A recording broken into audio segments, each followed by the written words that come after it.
Elle, c'est Francine Maninga. Jeune fille, elle s'est déjà engagée à plusieurs reprises dans plusieurs causes ayant pour mission la protection de la jeune fille. La voici engagée dans une autre mission. Avec la voix des femmes, elle s'est donné une orientation. Elle ne veut pas être comme un cours d'eau sans aucune direction. Elle veut soulager. Elle rêve d'un monde meilleur. Elle a dit que voir une autre dame diriger une autre province, ou mieux un pays, serait l'un de ses désirs les plus poussés, l'un de ses désirs les plus profonds. Alors Francine Maninga s'est donné une voie à suivre, c'est celle d'être une dame inspirante. L'avenir du pays en a bien besoin de ces chères dames et demoiselles qui se voient en train de diriger des grandes institutions. Elle se livre auprès de nous dans ce nouvel entretien.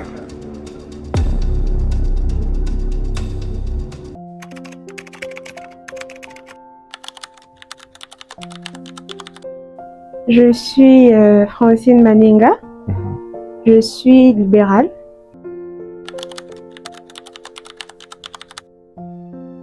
Oui.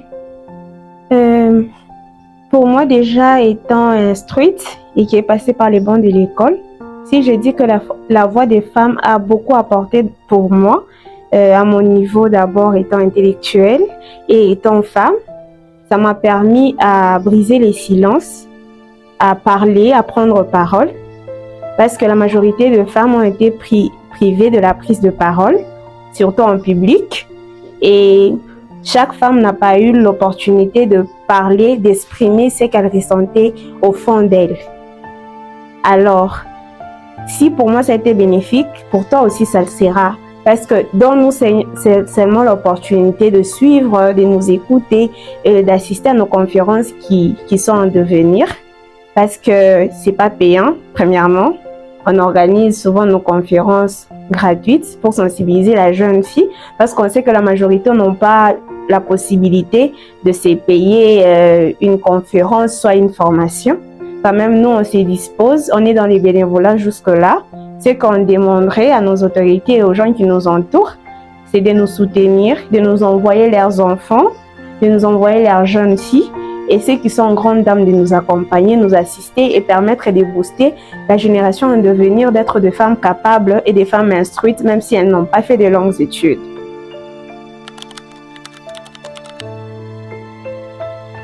Déjà que dans de grandes provinces, la majorité de mères sont éveillées parce qu'elles ne veulent pas que leurs filles subissent le même traitement qu'elles à leur époque.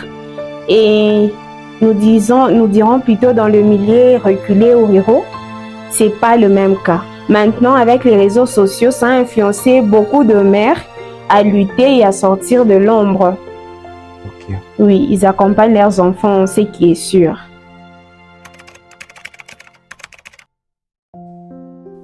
Oui, nous accueillons tout le monde à bras ouverts parce que très souvent quand on se représente, ce n'est que la présidente, vice et les comités. Voilà, ou sinon le groupe en soi est tellement grand, il y a beaucoup de femmes, on ne délimite pas le nombre, ou on n'engage pas des refus à toutes celles qui veulent faire partir du groupe ou nous accompagner, nous assister. Déjà que pour dire n'importe qui, ça serait verser certaines personnes. Il faudrait juste aider la personne d'abord de se connaître. Certes, il y a des catégories. Parce que si on est là un groupe, ça veut dire qu'il y a ceux qui sont tellement focus à motiver le jeune fille qui n'ont pas la confiance en soi, qui ne sait pas prendre la parole. Parce que dire déterminer quelle étiquette prendre, ça sera comme un rejet. Pour nous, la mission, c'est sensibiliser la jeune fille. Alors, on n'a pas à mettre des barrières, à imposer des barrières.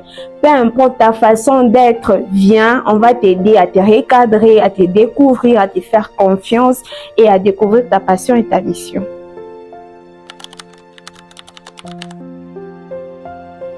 Pour moi, c'est au moment où la personne se découvre, elle brise le silence. Si elle était accablée par le silence, elle brise le silence. Si c'était quelqu'un qui n'avait pas confiance en soi, que la personne commence à avoir au moins de l'estime pour soi et la confiance, elle se dépasse. Voilà, si quelqu'un se dépasse, elle part au-delà de ses capacités. Parce qu'on n'aimerait pas nous limiter qu'à nos capacités. J'aimerais que chaque femme se forge, qu'elle devienne encore plus meilleure que moi. Là, je me dirais, mais oh, ok, j'ai atteint ma mission. Non, nous sommes dans le bénévolat. Oui, parce qu'on sait déjà que avec la conjoncture, c'est compliqué. Quand déjà vous demandez de l'aide et vous voulez encore un salaire, ça devient compliqué par là.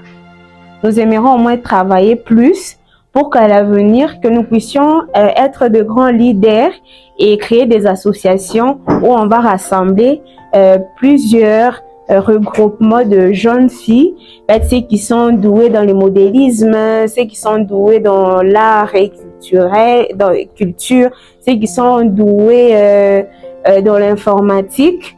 Nous pourrons au moins créer des applications, soit des sites web qui peuvent permettre à ce que chaque regroupement se retrouve au moins et qui soit lucratif. Parce que jusque-là, nous, on travaille dans le non lucratif. On ne vise pas un bénéfice, on ne vise pas un salaire, quoi que ce soit.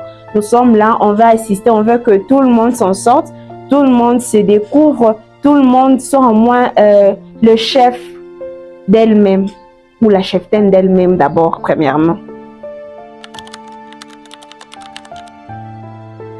Découvre-toi d'abord et tu sauras qu'est-ce que tu vas gagner. C'est en te découvrant que tu sauras ce que tu vas gagner, ce que tu vaux. Tu vaux combien? Tu vaux quoi? Qu'est-ce que tu peux apporter pour vouloir l'échange ou la contrepartie?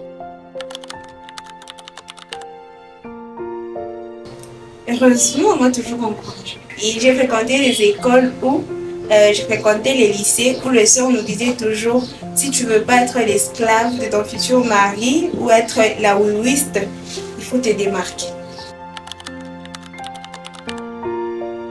Oui, ça en tout cas c'est mon rêve le plus fou. Il y a de femmes qui tiennent des conférences sans pourtant attendre que quelqu'un achète les billets à $10, à $20, mais qu'elles soient là, qu'elles aient au moins des âmes à gagner, qu'elles aient au moins des messages à passer, qu'elles réveillent au moins de femmes endormies depuis le temps. On ne sommes plus dans l'Antiquité quand même, on est dans le temps moderne, nous sommes au 21e siècle. Alors si ça se permet qu'au village, les femmes traînent encore, alors nous, dans la province, on a cette opportunité d'étudier, de finir, de se faire de grandes personnalités. Alors si on réussit, on aura aussi à se sensibiliser et faire la descente dans des villages où on pourrait partir même 2 ou 3 fois le mois pour donner cours. Mais puisque chaque fille connaisse au moins comment écrire son nom, comment prononcer son nom, comment dire au moins ce qui est essentiel et primordial pour elle.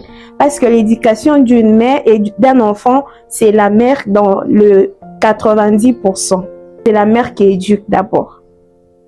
Parce qu'au village, même si on partait aujourd'hui, la majorité des papas, on va les trouver en train de pêcher et de chasser. Et l'éducation des enfants repose sur la mère.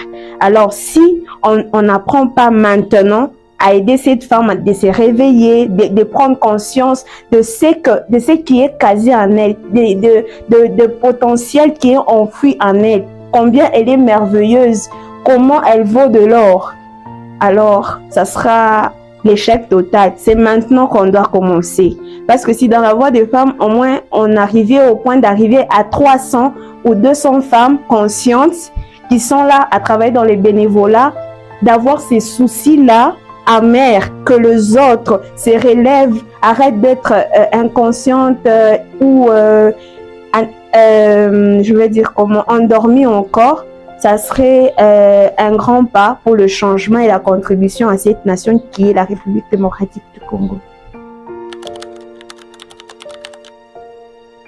Déjà, comme je vais marteler sur les paroles de la présidente, elle a dit, on doit d'abord permettre à chaque fille de se découvrir. Parce que si tu te découvres, tu auras du mal d'être complexé. Parce qu'on est créé différemment. Chacun a ses potentiels, chacun a sa passion, chacun a sa mission. Parce que moi, ça peut être dans la prise de parole. L'autre, ça peut être dans la prise de notes. Tout, c'est la complémentarité. Si chaque fille découvre au moins sa mission, ça serait l'idéal au moins de former la communauté. La communauté se forme avec plusieurs étiquettes, plusieurs talents et plusieurs missionnaires. Pour parler de la mission, on voit les pèlerins. Non, parce que faire le pèlerinage, ça ne parle pas que d'une seule personne. On voit un groupe de personnes. Alors c'est par là que ça doit commencer. Éviter les complexes d'infériorité, éviter aussi les complexes de supériorité. Là aussi, ça peut nuire. Bon, moi je suis bilingue. Hein? Mais bilingue du swahili et du français. Bon, je dirais, tu ne vaux pas de l'argent. Découvre ta passion. Ta passion va te rapporter tout ce que tu veux.